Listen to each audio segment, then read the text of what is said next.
الشيطان الرجيم بسم الله الرحمن الرحيم الحمد لله رب العالمين والصلاة والسلام على أشرف الأنبياء والمرسلين سيدنا ونبينا وشفيع ذنوبنا بالقاسم محمد بسم الله الرحمن الرحيم لا إكراه في الدين قد الرشد من الغي صلوات بھیج دیں آپ ذات بہت گرامی آپ کے بیچ کل بھی آئے کہ ترجمہ اور اس کے مفاہیم جو ظاہری طور پہ قرآن میں لکھے گئے ہیں اسے آپ کے بیچ میں نقل کیا گیا، اس لیے کہ آپ برابر سنتے ہیں کہ قرآن کے 71 معنی، اور امام نے ارشاد فرمایا کہ 70 ظاہر کے معنی ہیں اور 70 باطن کے معنی ہیں۔ باطن کے معنی ہمیں معلوم ہے، ظاہر کے معنی تمہیں بتائی گئی ہے۔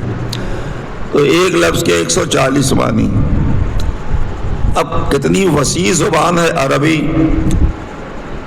کہ اس کے معنی اور مفاہیم ایک ایک لفظوں کے 140 اور 70 معنی ہونے کے باوجود اپنے پوری کیفیت تازگی کے ساتھ ہر زبانے میں باقی رہا اور باقی ہے۔ کہیں سے بھی کوئی اس میں بوسیدگی کا احساس نہیں ہوتا، یہ احساس نہیں ہوتا کہ ہم نے تو بس پڑھ لیا، پورا قرآن پڑھ لیا ہو گیا۔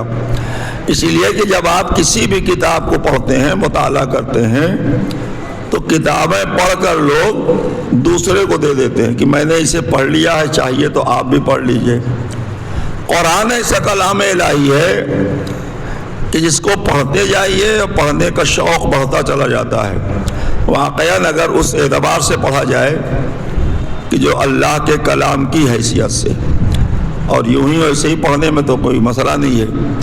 اس لیے کہ جب قرآن اللہ کا کلام سمجھ کے پڑھا جائے گا تو پھر ایک ایک لفظ کے آپ کو مفاہیم کو سمجھنے کی کوشش ہوگی کہ آخر اللہ کہہ کیا رہا ہے اس کلام میں۔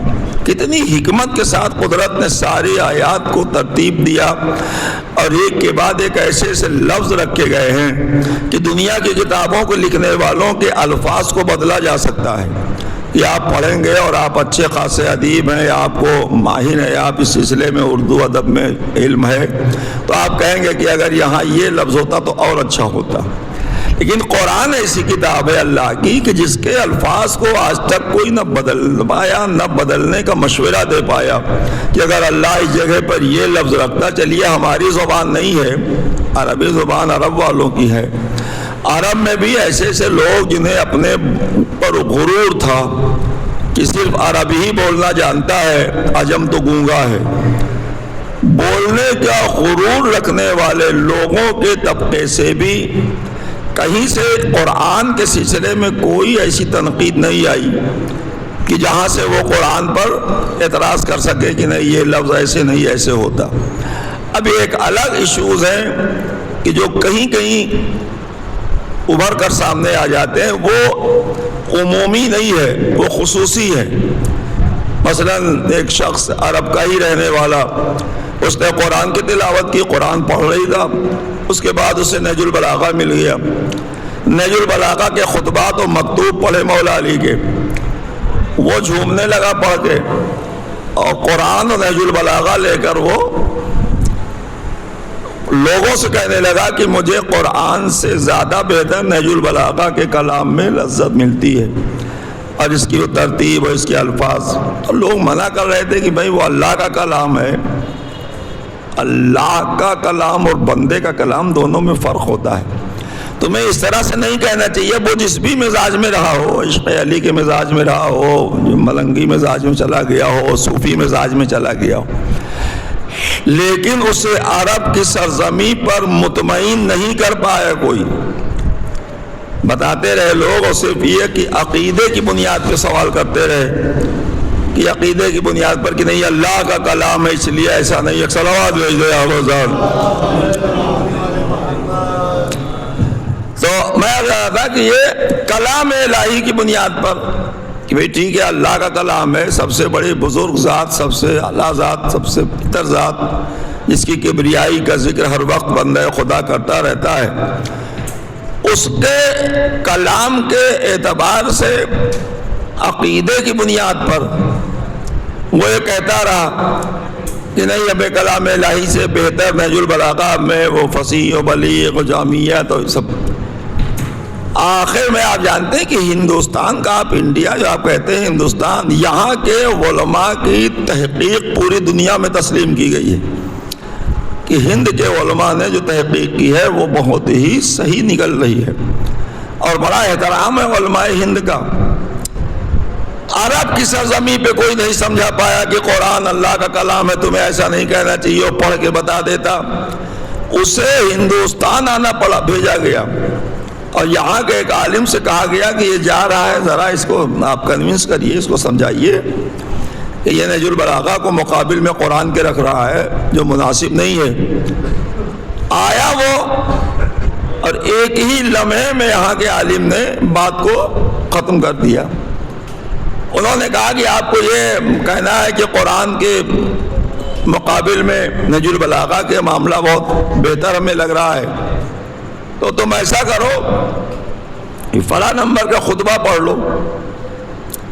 کہا ہم نے سارے خطبے پڑھے؟ کہا یہ پڑھ لو جو میں کہہ رہا ہوں.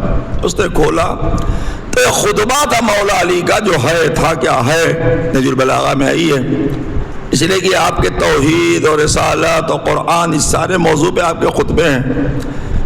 تو اس عالم دین نے انہیں خطبہ پڑھوایا کہ یہ پڑھ کے مجھے سمجھاؤ کہ اس میں کیا ہے. تو مولا علی نے اس خطبے میں مکمل قرآن کی حمد و ثنا کی تھی کہ کیا کہنا کلام الہی کا جس کے مقابل میں دنیا کا کوئی ادب نہیں ٹھہر پایا، اور کیا کہنا اس کی ترتیب الفاظ کا اور جامعیت کا اور فصاحت کا اور بلاغت کا. تو مولا علی کا خطبہ جب اس نے پڑھا، کہ اب بتاؤ تمہیں یہ حق کہاں سے حاصل ہے کہ جس کے کتاب میں مجموعہ جس کی کتب اور خطبات کا ہے، وہ کہہ رہا ہے کہ سب سے بہتر کائنات میں کوئی کلام ہے تو اللہ کا ہے. تو جب خود مولا علی کہہ رہے ہیں کہ سب سے بہتر کلام اللہ کا ہے، تو تمہیں یہ اختیار کہاں سے مل گیا کہ اللہ کے کلام کے مقابل میں تم علی کے کلام کو بہتر کہو، جبکہ وہ صاحب کتاب خود ہی کہہ رہا ہے کہ بہتر ہے. اب میں اتنا تو میں نے آپ کے بیچ میں کے تسلیم کر لیا اس نے کہ ہاں وہ اس بنیاد پہ تو مانا جا سکتا ہے کہ اگر مولا علی کا یہ خطبہ نہ ہوتا نہج البلاغہ میں، تو پھر کیا صورتحال پیدا ہوتی کسی عالم کے سمجھانے میں، سوائے عقیدے کی بنیاد پر مان لینا. اور یہیں سے ہمارے بیچ میں ذرا کمی آ جاتی ہے کہ ہم ہر چیز کو عقیدے کی بنیاد پہ مان لیتے ہیں کہ نہیں ایسا نہیں ہوتا، یہ تو ہمارا عقیدہ ہے. نہیں، عقیدے کے ساتھ ساتھ تحقیق بھی ذہنی طور پر کرنا چاہیے کہ جو عقیدہ ہے وہ ہمارا صحیح ہے کہ نہیں ہے. اس لیے کہ معصومین کے معاملات میں آپ صرف عقیدے اور معدت کی دنیا نہیں بسائیں گے، بلکہ انہیں عالمین کی سطح پر دیکھیں گے کہ اگر آپ عقیدت سے دیکھ رہے ہیں تو پھر دوسرا کس منزل میں دیکھ رہا ہے، پھر تیسرا کس مرحلے میں دیکھ رہا ہے. اس لیے کہ اگر نہج البلاغہ کا ذکر آپ کے بیچ میں آتا ہے تو ٹھیک ہے، اس نے تو مان لیا کہ چونکہ یہ کہہ رہے ہیں کس طرح کلام الہی، ذات الہی، مقصد ذات الہی، عظمت ذات الہی کو مولا علی نے اپنے خطبوں سے بچا کے رکھا ہے کہ میرے مقابل میں کہیں مجھے نہ لا کے لوگ کھڑا کرنے لگے تو میں پہلے ہی سے دے دوں کہ کیا ذات الہی ہے اور کیا اس کا کلام ہے. میں کہہ رہا تھا کہ جب آپ اس پورے، آج بھی لوگ، آپ بھی پڑھتے ہیں، جو بھی پڑھتے ہوں گے، کم ہی لوگ پڑھتے ہیں لیکن بہرحال پڑھتے تو وہیں. ایک صلوات بھیج دیں آپ. تو نہج البلاغہ کے معاملے میں پورے اشرے آپ کے بیچ میں یوٹیوبس وغیرہ پہ آپ سنتے رہتے ہیں، ایک ایک لفظ پہ پورا اشرہ، ایک ایک جملے مولا علی کے اس میں آئے، اس سب پہ ایک ایک اشرے مکمل ہو گئے ہیں. اور اتنے مکمل بھی کیا ہوئے، مداشرہ پڑھا گیا ہو گیا، لیکن ابھی بھی اس میں تشنگی باقی ہے کہ اور اس کو سمجھا جائے۔ تو جب آپ نہج البلاغہ میں اس معاملے کو دیکھتے ہیں، اب آپ نے اسے دیکھا مولا علی کا خطبہ ہے، ان کے مکتوب ہیں، انہوں نے جو خط لکھا ہے گورنرز کو وہ بھی اس میں ہے، جو معاویہ کو خط لکھا وہ بھی اس میں ہے، اور آپ کے خطبات ہیں، ان سارے مجموعوں کو نہج البلاغہ جسے کلیکشن کیا گیا۔ اب جب آپ نے عقیدت کی دنیا میں پڑھا کہ چونکہ میرے امام ہیں اور معصوم ہیں اور اللہ نے انہیں بنا کے اس دنیا میں بھیجا ہے، رہبر ہیں، قائد ہیں، پھر غیر مسلم نے کس حساب سے پڑھا اسے؟ غیر مسلم نے اس سے پڑھا تو عقیدہ تو تھا نہیں اس کا کہ یہ معصوم ہے اور امام ہیں، وہ تو ایک ادیب کے لحاظ سے، خطیب کے انداز میں اس خطبات کو، کلمات کو پڑھ رہے تھے، اور پھر انہوں نے پڑھ کر جو نتیجہ نکالا، کیا نکالا؟ ہمارے وہاں یہ نتیجہ نہیں نکلا، لیکن عیسائی طبقے سے نتیجہ نکل کر آیا کہ ان کے تمام خطبات کو پڑھنے کے بعد، نہج البلاغہ میں جو انگلش میں ٹرانسلیشن ہے اس کا، اردو میں بھی ہے، فارسی میں بھی ہے، اس نے کہا کہ پڑھنے کے بعد تمام خطبات علی کے پڑھنے کے بعد بس ایک ہی رائے قائم ہو پائی کہ یا تو علی نے کائنات خلق کیا ہے یا کائنات خلق ہوتے ہوئے دیکھا ہے، اس کے علاوہ تیسرا کوئی حصہ اس میں شامل نہیں کیا جا سکتا۔ بس جب یہاں تک وہ پہنچ گیا پڑھ کے، تو اس کا مطلب پھر وہ عقیدے کی دنیا میں آپ کے آ گیا۔ یا آپ کا بھی یہی ماننا ہے کہ اللہ نے کہا کہ ان کے صدقے میں کائنات کو میں نے خلق کیا ہے؟ وصول کافی میں 9ویں امام نے ایک صلوات بھیجے، آپ آزاد نویں امام نے ارشاد فرمایا کہ ایک وہ وقت تھا کہ جب خدا کا نور تھا یا ہمارے انوار، اور کوئی شے نہیں تھی، دنیا خالی تھی، بالکل خالی، کچھ نہیں تھا، یہاں تک کہ اس میں لفظ شے آیا کہ کوئی شے نہیں تھی، صرف معصومین کے انوار تھے اور خدا کا نور تھا۔ اس کا مطلب ہے کہ نویں امام نے یہ بتایا کہ اگر اللہ کہے کہ میں نے ان کے صدقے میں کائنات خلقی ہے، تو صدقہ نکلنے کا مطلب ہی ہے کسی کا وجود کے اقرار کر لینا، کہ اگر آپ کہیں کہ میں نے فلاں کا صدقہ نکالا ہے، تو صدقہ لینے والا سمجھ جائے گا کہ فلاں صاحب ہیں، سلامت ہیں، زندہ ہیں، گھر پہ ہوں گے، ان کا صدقہ سلامتی کا نکالا گیا ہے۔ اگر کائنات خلق ہوئی ہے ان کے صدقے میں، تو اس کا مطلب یہ پہلے سے ہے، کائنات بعد میں آئی ہے، اور جب کائنات بعد میں خلق ہوئی ہے تو کائنات کے کسی بھی شے کا ان کے وجود پر کوئی احسان نہیں ہے۔ ہمارے وجود پہ کائنات کی ہر شے کا احسان ہے کہ اگر دھوپ نہ ہوتی تو میں مر جاتا، اگر ہوا نہ ہوتی تو ہمارا آکسیجن نہ ملتا، اگر چاند کی ٹھنڈک نہ ملتی، اس کی رسائیں نہ ملتی تو ہمارے وجود کو خطرہ ہو جاتا، اگر دنیا زمین نہ ہوتی تو ہم زندہ کیسے رہتے، ہمیں غذا نہ ملتی تو ہم مر جاتے، ہمیں پانی نہ ملتا تو ہم پیاسے رہ جاتے۔ یہ ساری چیزیں ہمارے لیے ہیں، پانی کا احسان بھی ہے، زمین کا احسان ہے، آفتاب کا احسان ہے، دریا کا احسان ہے، پہاڑوں کا احسان ہے، غذاؤں کا احسان ہے۔ سارے احسان کے بیچ میں ہم اپنے وجود کو بچاتے ہیں، لیکن معصوم وہ ہیں جو اس سے بالکل الگ ہیں، نہ ہواؤں کا احسان ہے نہ دواؤں کا، بلکہ ان کا احسان ہواؤں پر ہے کہ ہم نہ ہوتے تو تم چل نہ پاتی۔ آفتاب پر ان کا احسان ہے کہ اگر ان کا وجود نہ ہوتا تو تیرا وجود ہی نہ ہوتا، اس لیے کہ اللہ نے جب ان کے صدقے میں سب خلق کیا ہے، تو جب صدقہ ایسا ہے تو جس کا صدقہ نکلا وہ کیسا ہوگا؟ صلوات بھیجے عظمتیں اور اہمیتیں معصومین، جسے اللہ نے کہا کہ دین میں کوئی جبر نہیں ہے، اور ہم نے ہدایت اور گمراہی کے راستے کو الگ الگ کر دیا ہے، ہم نے واضح کر دیا ہے ہدایت اور گمراہی کو۔ تو جب آپ اس پر میں نے ظاہر ہے کہ ہدایت کے راستے کو الگ کرنے سے مطلب کیا؟ معصومین کی اس اصل کیفیت کو سمجھنا۔ سب کے مقدر میں نہیں ہے کہ وہ آپ کی طرح معصومین کے عقیدے میں ہیں، سب نہیں ہیں، مختصر سے لوگ ہیں، اس لیے کہ نبوت تک ٹھہرا ہوا اسلام کے ماننے والوں کا قافلہ آگے بڑھ ہی نہیں پایا۔ نبوت کے بعد قیامت آ گئی، اور قیامت کے انتظار میں نبوت سے رخصت ہو کے بیٹھے ہوئے مسلمان، جب یہ خلا پیدا ہوگی مثلاً کوئی جگہ ہے جہاں آپ بیٹھے ہو، اس کے بعد بھی کبھی جگہ خالی ہے تو جو چاہے آگے بیٹھ جائے. اگر جگہ خالی ہے، جو وہاں بیٹھنے والے نہیں ہیں، جو مناسب تھا بیٹھنا جن کا، اگر وہاں وہ والا نہیں آیا تو خالی جگہ دیکھ کے آج جانتے ہی آپ بہت اچھے لوگ آ کے بیٹھ جاتے ہیں. جب بھی جگہ خالی چھوڑو گے تو بیٹھے گا، دماغ خالی رکھو گے تو شیطان داخل ہوگا، ذکر خیر سے دل خالی رہے گا تو شیطان کا گھر بن جائے گا. تو یہ خلا پیدا ہونا، خالی کرنا اپنے آپ کو، خطرے سے خالی نہیں رہتا. اسی لیے ذکر الہی سے اپنے دلوں کو سجاؤ، اپنے ذہنوں کو سجاؤ. یہ جو برابر آپ کو ملتا رہتا ہے دعاؤں میں معصومین کے اور اقوال میں کہ ذکر الہی سے اپنے آپ کو سنوارے رکھو. تو جب آپ خالی جگہ رکھیں گے، مسلمانوں نے کیا کیا کہ بعد رسول خالی جگہ چھوڑ دیا.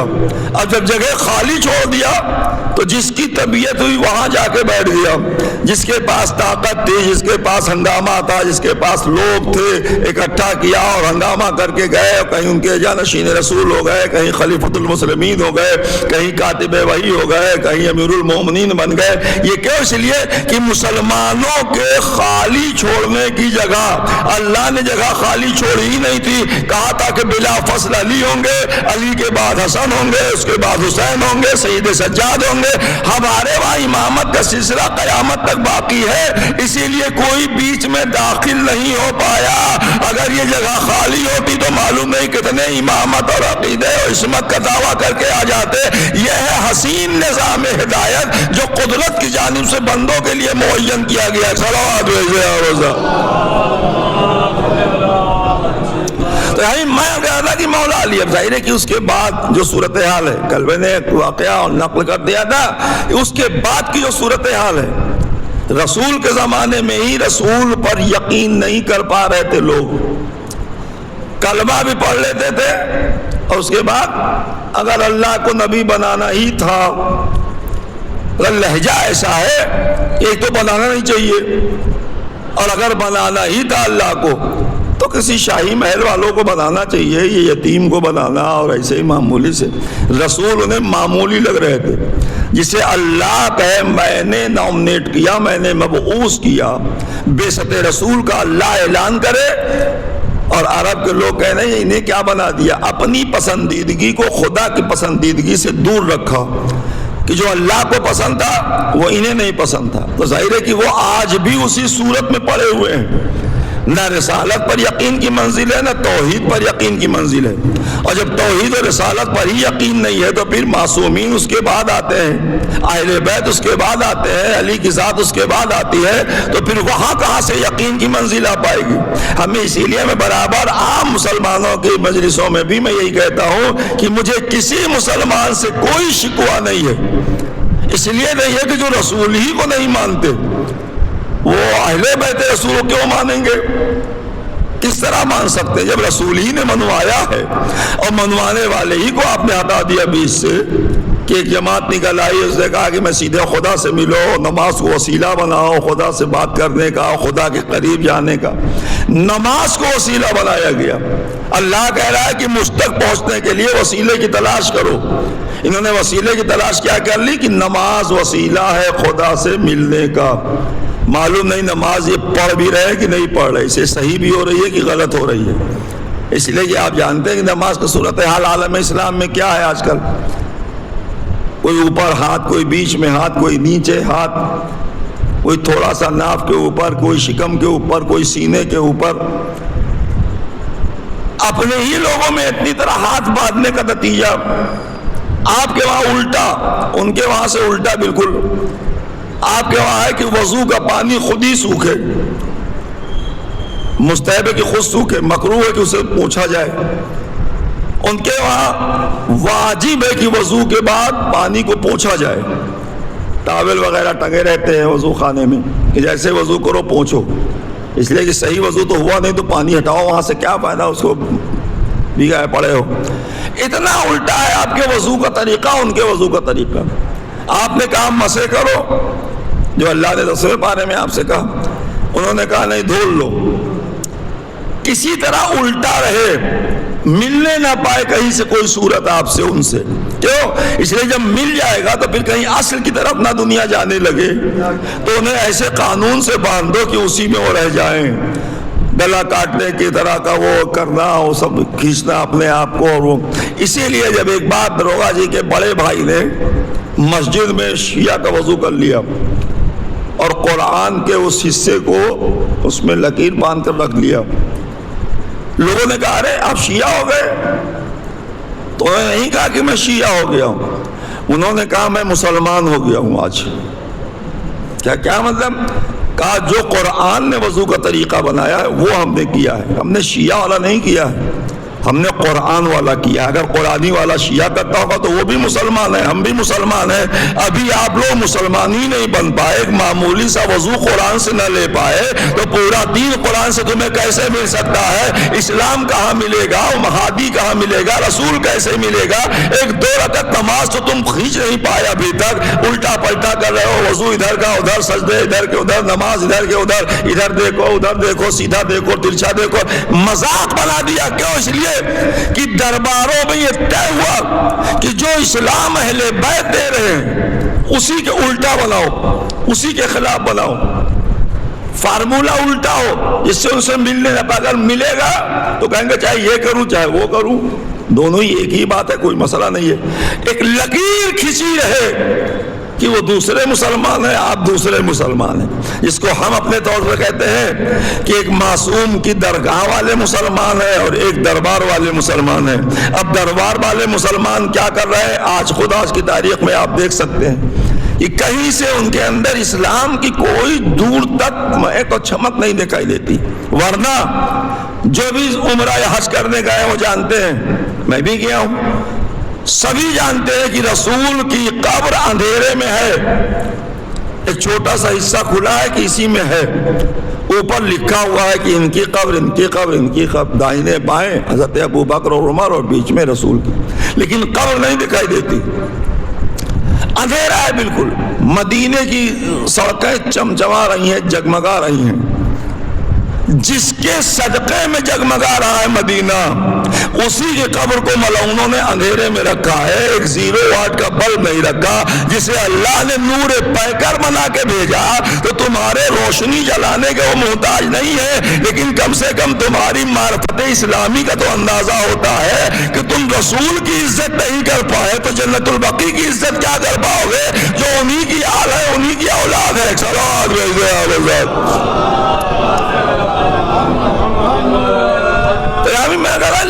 دین میں کوئی جبر نہیں ہے، یہ اہل بیت کے حسین کردار کا نتیجہ ہے کہ جو آج لوگوں کے دلوں میں اسلام اترتا ہے اور جو صرف زبان میں رہتا ہے، صرف اعلان میں ہوتا ہے، وہ اسلام کی کوئی قیمت ہی نہیں رہتی، وہ آیا اور گیا اپنی جگہ پہ، بات ختم ہو گئی۔ لیکن جب دل کی گہرائیوں سے دین کی طرف آدمی رجوع ہوتا ہے، اس لیے کہ اگر میں اتضاح کر دوں کہ دین ہر انسان کی ضرورت کا نام ہے، ہر انسان کی ضرورت کا نام ہے، اس لیے ہر انسانی گروہ میں کوئی نہ کوئی دین کی صورت میں کچھ بنا کے رکھا گیا کہ کہیں یہ بکھرنے نہ پائیں، یہ لوگ دین بنایا گیا۔ اب آپ جانتے ہیں کہ جتنے ادیان ہیں وہ سب دشمن ہیں اسلام کے، سارے لوگ جتنے بھی عیسائی، یہودی، پارسی، اہل ہنود، جتنے لوگ بھی آپ ہندوستان میں دیکھیں نا جو ہنگامہ و تماشا مچا ہوا ہے کہ کہیں مسجد گر رہی تو کہیں مدرسہ گر رہا ہے، کہیں مولوی پکڑا جا رہا ہے، کہیں ان کی ضمانت نہیں ہو رہی ہے، کہیں مسلمان کو، نوجوانوں کو گرفتار کر لیا جا رہا ہے، اسلام کے خلاف سب رہے۔ کیوں؟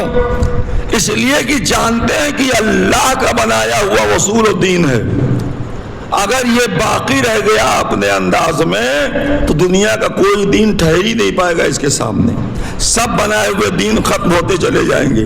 تو اس کو اس طرح سے بدنام کر دو کہ لوگ دین کی طرف رجوع نہ ہو۔ حالانکہ جو پڑھے لکھے لوگ ہیں آج بھی، کتنے لوگوں نے، کتنے کرکٹرز ہیں اور کتنے اسکالرس ہیں جنہوں نے دین اسلام کو قبول کیا، عیسائی دائرے سے نکل کر آئے، یہودی دائرے سے نکل کر آئے، انہوں نے قبول کیا، لیکن جاہل کبھی اسلام کے قریب نہیں آ سکتا۔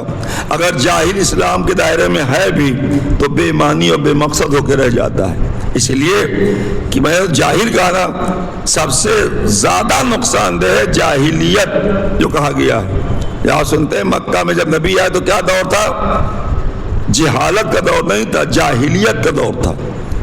جہالت تو کسی طرح کوشش کر عالم میں بدل سکتی ہے، ختم ہو سکتی ہے، لیکن جاہلیت کی منزل یہ نہیں ہوتی کہ آپ پڑھے لکھے نہیں ہیں۔ جاہلیت کے دور اسے کہا جاتا ہے جس زمانے میں لوگ سب جانتے ہوں اور اسے کرتے نہ ہوں، سب کو پہچانتے ہوں لیکن ان کی عظمت کا اقرار نہ کرتے ہوں، یہ جانتے ہوں کہ خدا ہے لیکن اسے مانتے نہ ہو، یہ جانتے ہیں کہ رسول اللہ کی جانب سے بنا کے بھیجے گئے ہیں لیکن وہ مانتے نہیں ہیں۔ تو جہاں جان بوجھ کر نہ مانا جائے وہ ہے جاہلیت کا دور، اور جہاں نہ جانے اور نہ مانے اسے جاہل کا دور کہا جاتا ہے۔ تو کبھی کوئی سمجھا لے گا تو آپ سمجھ جائیں گے، پھر آپ نکل آئیں گے جاہل ہونے سے، لیکن جاہلیت کا کوئی علاج نہیں ہے، یہ ویسے ہی ہے جیسے کہ بنا ہوا سو رہا ہو آپ جگاتے رہ جائیں، اس لیے کہ جب وہ بنا ہوا سو رہا ہے تو جگے گا کیا؟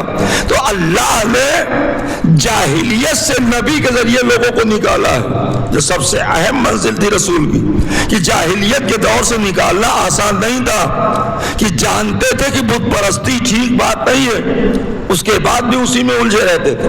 نبی کی تمام کوششیں، بہت بڑا کام رسول نے کیا اپنی زندگی میں۔ عقیدے سے سیدھے ٹکرا جانا آسان ہے کہ سبھی بت پرستی کر رہے ہو، غلط عقیدہ صحیح عقیدہ ہو، جیسے بھی عقیدے سے ٹکرانا آسان نہیں ہوتا۔ انہوں نے آ کے کہہ دیا کہ بتوں کو توڑو، ہٹاؤ بتوں کو، صرف خدا کی ذات ہے جو جسم و جسمانیات سے مبرہ ذات ہے اور وہ سامنے دکھتی نہیں ہے۔ وہ اب ظاہر ہے کہ جو لوگ ہمیشہ سے کرتے چلے آئے ہیں ان سے آپ کو یہ کہ یہ نہ کرو تو کیا گزرے گا ان کے اوپر؟ اگر ایسا کر کے نبی کامیاب ہو گئے تو ان سے بڑا ہادی برحق کوئی ہو ہی نہیں سکتا کائنات میں۔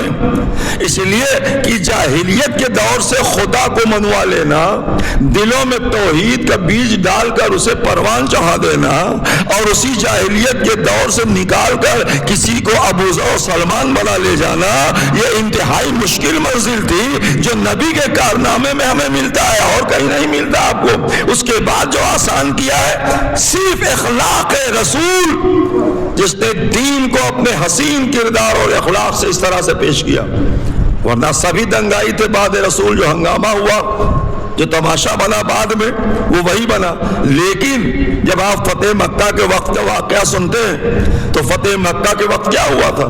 فتح مکہ کے وقت صحابی نے آ کے رسول سے کہا کہ یا رسول اللہ، آپ کو پتھر مارا گیا، آپ کے اوپر غلیظ پھینکا گیا، آپ کے اوپر کوڑے پھینکے گئے، بڑی اذیت دی ہے مکہ والوں نے آپ کو، اور میں جانتا ہوں کچھ لوگ اس میں ابھی زندہ ہیں جنہوں نے آپ کو اذیت دی ہے، تو بس آپ داخل ہوئے، آپ کے پاس تو اتنا بڑا لشکر ہے، آپ چلیے، میں بتاتا ہوں انہیں سزا دی جائے گی۔ رسول سمجھ گئے کہ بھئی یہ تو معاملہ اس کا خراب ہے، تو پہلے ہی سے ہی ہنگامہ کر دے گا۔ فوراً کہا خاموش ہو جاؤ، چلو پیچھے ہٹو، بیٹھو، بلاؤ علی کو۔ مولا علی بلائے گئے، کہا یا رسول اللہ کیا حکم ہے؟ کہا میں داخل بعد میں ہوں گا، پہلے مکے کے اندر جا کے اعلان کر دو کہ آج کا دن رسول کی طرف سے سب کو معافی کا دن رکھا گیا ہے، سب کو معاف کر دیا رسول نے اعلان کروا کے۔ اب یہ ہنگامہ مچانے والے صحابی طرف گئے کہ ابھی تو میں بتاتا اس کو یہ اذیت وہ اذیت دی رسول کو، میں اسے سمجھاتا، ابھی یہ تو رسول نے اعلان کروا دیا۔ کیوں؟ اس لیے کہ جب بھی آپ کسی شے کو پہنچانا چاہیں کہیں تو آپ جبرن نہیں پہنچا سکتے، نہ الجھ کے پہنچا سکتے ہیں۔ مزاج تبلیغ رسول اور آل رسول نے بتایا ہے۔ آج تبلیغ کرنے والے لوگ بہت ہوں گے غیر شیعہ میں، ہمارے وہاں تو اب نہیں بچے تبلیغ والے، مبلغ تو ہی نہیں۔ تبلیغ کا مزاج بتایا ہے نبی اور آل نبی نے کہ کبھی ناراض نہ ہو سامنے والے سے جس کی تبلیغ کر رہے ہو، اگر وہ اسی لائق ہوتا تو تمہیں پہلے ہی تسلیم کر لیتا۔ الجھا ہوا ذہن ہے، علم کی کمی ہے، عقل کی کمی ہے، اپنے جذبات میں ڈوبا ہوا ہے، تو اس کو دھیرے دھیرے دھیرے اسے راستے پر لاؤ۔ یہ نہیں ہوا کہ آپ نے کہا نہیں مانتے چلو یہاں سے بھاگو، یہ تبلیغ کا حصہ نہیں ہے۔ آپ سے سوال پوچھا گیا، آپ نے کہا کس نے بھیجا آپ کو سوال کرنے کے لیے، جاؤ بعد میں آنا۔ یہ تبلیغ کا ذریعہ نہیں، یہ تبلیغ اسے کہتے ہیں کہ خود اپنی حقارت و ضلالت محسوس کر کے آنے والے ذلیل کو عزت دار بنا دیا جائے اور اسے وہ پہنچا دیا جائے جو اللہ چاہتا ان تک پہنچانا۔ اسی لیے میں کہا کرتا ہوں نبی یا آل نبی نے کسی کو بھی اپنا دشمن نہیں مانا۔ اگر یہ کسی کو اپنا دشمن مان لیتے تو یہ اس کے لیے ہادی نہ ہوتے جسے دشمن مان چکے تھے، اس لیے کہ دشمن کا کوئی ہادی نہیں ہوتا۔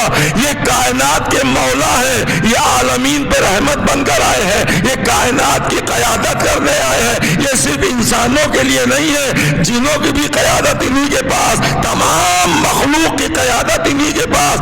اگر جمود کی منزل میں مخلوق ہے تو ان کے صدقے اور اشارے پہ چل رہی ہے، اگر حرارت کی منزلوں میں ہے تو اس کی تبلیغ ان کے حسین کردار سے ہوتی چلی آئی ہے۔ صلوات بھیجے اب ظاہر ہے کہ نبی نے دین کو پہنچایا، امام نے دین کو بچایا۔ کیسے بچایا؟ جتنی مشکل سے دین کی ابتدا ہوئی ہے امام حسین کے زمانے میں اتنا ہی مشکل سے اس کی حفاظت ہوئی ہے، اس لیے کہ بالکل زیرو پہ تھی انسانیت اور آدمیت جب نبی نے سفر اسلام شروع کیا ہے۔ سب جانور صفت تھے، شکل سے انسان تھے، صفت سے جانور تھے۔ وہاں نبی نے اٹھایا انہیں اور ان کی تبلیغ کی، دین پہنچایا، قرآن کی تلاوت لگائی، سب سے بات کا۔ لیکن دھیرے دھیرے بنی امیہ کے ملعونوں نے اتنا خراب کر دیا اس دین کی تبلیغ کو، رسول کے محنتوں کو، کہ وہ بالکل ختم ہونے لگا دھیرے دھیرے۔ جب دھیرے دھیرے سب ختم ہونے لگا تو پھر اتنا ختم ہو گیا کہ 72 لوگوں میں سمٹ گیا کہ حسین۔ پھر وہی منزل آ گئی کہ جس منزل سے نبی نے تبلیغ شروع کی تھی، پھر دوبارہ حسین کو اس اسلام کو بچا کر عوام تک پہنچانے کی ذمہ داری اٹھانی پڑی۔ اتنا تنگ ہو گیا زمانہ، خاص طور سے اہل بیت کے لیے، اور اہل بیت میں خاص طور سے امام حسین کے لیے۔ کتنی مشکلوں سے گزرے امام حسین۔ کربلا پڑھ دینا آسان ہے، سن لینا آسان ہے، لیکن میں برابر کہتا ہوں کہ کربلا کی کیفیت کے اندر داخل ہوئی، اس کو سوچئے سمجھئے کہ اتنی ساری مصیبتیں امام حسین نے اٹھائیں تو کیوں اٹھائیں؟ اتنے اچھے اصحاب ملے تو وہ اصحاب کیسے تھے، کیا منزل تھی ان کی، کیا مقام تھا ان کا؟ کتنا مشکل مرحلہ تھا ایسے وقت میں کسی کا ساتھ دینا۔ عام طور سے اچھے حالات میں دنیا ساتھ رہتی ہے، لیکن اگر ذرا حالات بگڑ جائے تو لوگ ساتھ چھوڑ کے بھاگنے لگتے ہیں۔ سیاسی حلقوں میں آپ دیکھتے ہیں کہ جیسے ہی پارٹیاں ہار جاتی ہیں لوگ ساتھ چھوڑ کے بھاگ جاتے ہیں۔ مصیبتوں میں ساتھ دینا ہی اصل چاہنے والوں کا امتحان ہوتا ہے۔ اچھے وقت میں تو سبھی ہوتے ہیں، چاہے دوست ہو یا دشمن ہو، سبھی پیچھے رہتے ہیں آپ کے۔ مصیبتوں میں کون آیا؟ امام حسین نے کہا دیکھ لو کربلا، جہاں میں انہیں واپس بھیج رہا تھا کہ تم چلے جاؤ، اپنی زندگی کی نعمت کو سنوارو، جا کر زندہ رہو، لیکن یہ ہے کہ جانے کے لیے تیاری نہیں ہے۔ ایسے چاہنے والوں کے ساتھ کربلا کو طے کیا امام حسین نے۔ اسی لیے ایک کتاب میں ایک جملہ لکھا گیا تھا کہ آخری امام کا انتظار آپ کریے، لیکن امام آپ کے بھروسے نہیں آنے والے ہیں۔ جب تک کربلا جیسے صحابی نہیں مل جاتے، جب سے سلمان جیسا صحابی نہیں مل جاتا، تب تک مسلمان کے بھروسے امام کا ظہور نہیں ہو پائے گا۔ کہ ذرا سا دیکھا کہ کہیں کچھ گڑبڑ ہے چھوڑ کے بھاگے، کیا کہنا۔ لاکھوں سلام ہے عظمت شہدائے کربلا اور ان شہیدوں کے نام کہ جنہوں نے جام شہادت مسکرا کے پیا، مصیبتوں میں نہیں محسوس کیا۔ ہر ایک کے لبوں پہ ہلکی مسکراہٹ تھی جب امام حسین نے جائے شہادت بتائی ہے کربلا کی سرزمین پہ کھڑے ہو کر کہ دیکھو جون تم یہاں مارے جاؤ گے۔ ہلکی مسکراہٹ کے ساتھ اس زمین کا بوسہ لے رہے تھے صحابی کہ یہ میرا مقدر کہ میں یہاں شہید ہو جاؤں گا، خدا کی راہ میں مجھے شہادت نصیب ہوگی۔ جب خدا پر یقین ہو تو خدا پر یقین کا نتیجہ یہی نکلتا جیسے شہدائے کربلا کے جملے آپ کو تاریخ میں ملتے ہیں۔ آج ایک ایک کو جائے شہادت بتا دیا امام حسین نے، اور بتانے کے بعد کہا تم یہ بھی جاننا چاہو گے کہ تمہارا آقا حسین کہاں مارا جائے گا؟ ظاہر ہے کہ ابھی تم حسین موجود ہیں اور کہہ رہے کہ وہ جگہ جاننا چاہو گے جہاں مجھے قتل کیا جائے گا۔ کیا گزر گئی ہوگی اصحاب پر کہ آخر ہم مارے جائیں گے، اس کے بعد میرا مولا بھی قتل کر دیا جائے گا۔ اسی لیے ہر صحابی کہتا رہا دیکھو میں تو جا رہا ہوں، میرے مولا سے خبردار رہنا، اسی کا بحاظ مظلوم، اس مظلوم سے خبردار رہنا، اس لیے کہ میری شہادت کے بعد میرا مولا بھی قتل کیا جائے گا۔ آزادارو، جب یہ اصحاب کی صورتحال ہے تو آپ کہہ رہے ہو امام لوگوں نے کہا مولا کیوں نہیں؟ بس جیسے ہی کہا کہ وہ نشیب دیکھ رہے ہو، جو لوگ زیارت کرنے گئے وہ جانتے ہیں نشیب کی صورتحال، ریڈ لائٹ ہے، وہی وہ جگہ ہے جہاں امام حسین ذبح کیے گئے تھے۔ ایرے کچھ جگہ پہ جا کے مومن جس طرح سے روتا ہے تڑپتا ہے، امام نے جیسے اشارہ کیا ویسے اصحاب بڑی تیزی سے دوڑے۔ امام نے کھڑے کھڑے کہا واپس آ جاؤ، حکم امام پر واپس آ گئے۔ مولا کیا ہوا؟ کہاں جا رہے ہو؟ کہا مولا اس جگہ کی زیارت کر لوں، میں تو اس وقت نہیں رہوں گا جب آپ شہید ہوں گے، تو میں اس جگہ کی زیارت پہلے کر لوں۔ کہا لیکن تمہیں وہاں نہیں جانا ہے۔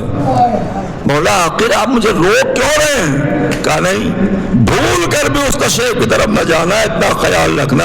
سارے اصحاب کو اسی بہانے آگاہ کر دیا میرے مولا حسین نے کہ بھول کر بھی اس نشیب کی طرف نہ جانا۔ مولا سبب بتا دیجئے۔ کہا سبب یہ ہے کہ میری ماں فاطمہ زہرا اس نشیب میں بیٹھ کر کنکریوں کو صاف کر رہی ہے جہاں اس کی آغوش کا بلا حسین گھوڑے سے زمین پر آئے گا۔ اور اب رضا ظاہر کی تو میں نے شہادت کے چند جملے عرض کر دیا آپ کے بیچ میں۔ وہ جائے شہادت جہاں امام حسین نشیب میں۔ کیسی دکھیاری ماں ہے یہ، کیا ممتا ہے شہزادی کونین کی۔ اسی لیے کہ ایک ہی جملہ کہا تھا بابا میں حسین کی شہادت روکنے کی دعا نہیں کر رہا تھا کہ آپ دعا کر دیں کہ میرا حسین قتل نہ ہو، نہیں دین کے کام آئے، لیکن اتنا بتا دیجئے جب اتنا مظلوم ہوگا میرا بیٹا کربلا میں تو پھر اس کی مظلومی پہ روئے گا کون، گریہ کون کرے گا؟ رسول خدا نے کہا بیٹا گھبراؤ نہیں، انسانی گروہ میں ایک گروہ خاص ہوگا جو تیرے حسین کی مظلومی پہ آنسو بہا کر تیری بارگاہ میں تعزیت پیش کرے گا۔ اور وہی ہوا کہ خوش قسمت ہے آپ کہ اس دعا کے نتیجے میں زہرا کی تمنا بن کر آپ فرش عزا پر آگے بیٹھے ہیں، اس دکھیاری ماں کو پرسا دینے کہ جو دکھیاری ماں کبھی نشیب میں صاف کر رہی تھی، کبھی حسین گھوڑے سے گرے تو ہاتھوں میں لے کر آواز دے رہی تھی آ میرے لال حسین، کتنی حسرتوں سے چکیاں پیس کر بالا تھا۔ آپ ظاہر ہے کہ میں بات مکمل ہو گئی شہادت کے سلسلے میں، لیکن بات شہادت جو آج کے ایام ہے اس ایام میں آپ سنتے کیا ہیں؟ بس ایک روایت اور تمام کہ جب یہ قافلہ کوفہ اور شام کے بیچ میں تھا تو تماشائی تو تھے ہی، ایک بڑے غور سے دیکھ رہا تھا اس قافلے کو، اسے دیکھتے ہوئے سید سجاد نے کہا بھائی کیا دیکھ رہے ہو؟ وہ سب سیدانیاں ہیں۔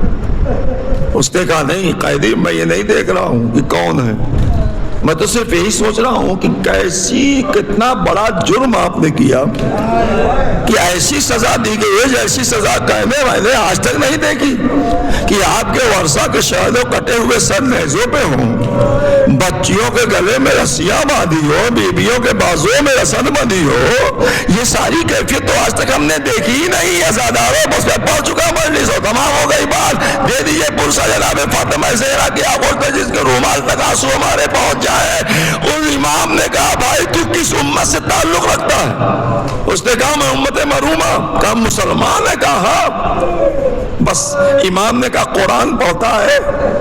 کہا قرآن تو پڑھتا ہوں، لیکن قرآن سے آپ کا کیا رشتہ ہے؟ عزاداروں خارجی کہہ کے لایا گیا، باغی کہہ کے لایا گیا اس قافلے کو کہ یہ باغی ہے خدا کے، یہ دشمن دین ہے، یہ دشمن خدا ہے، انہیں اس لیے سزا دی گئی ہے۔ کہا آپ کا قرآن سے کیا ہے؟ وارث قرآن، معلم قرآن، مفسر قرآن، جس کے دلوں میں قرآن پایا جائے، جو وجود قرآن ہو، جو ناطق قرآن ناطق کہلائے، اس سے کہا جا رہا ہے کہ آپ کا قرآن سے کیا رشتہ؟ امام نے کہا بھائی رشتہ ہے، یہ بتاؤ کہ تم آئے مودت پڑھتے ہو؟ کہاں پڑھتا ہوں؟ جیسے اس نے پڑھ دیا فوراً، اللہ صدقم علیہ اجرن الا المودتا بالقربہ۔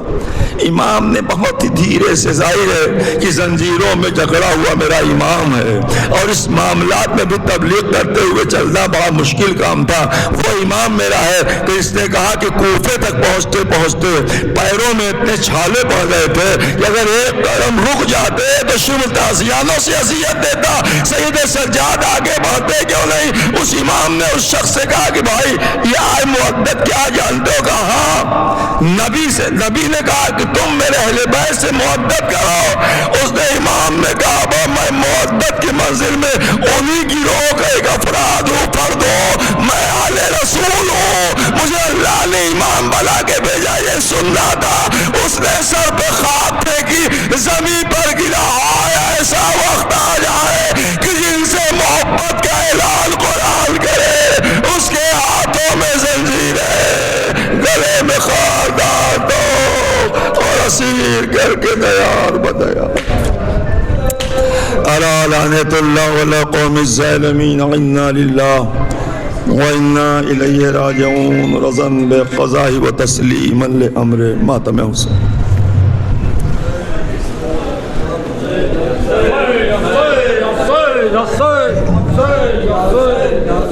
یا حسین یا حسین یا حسین۔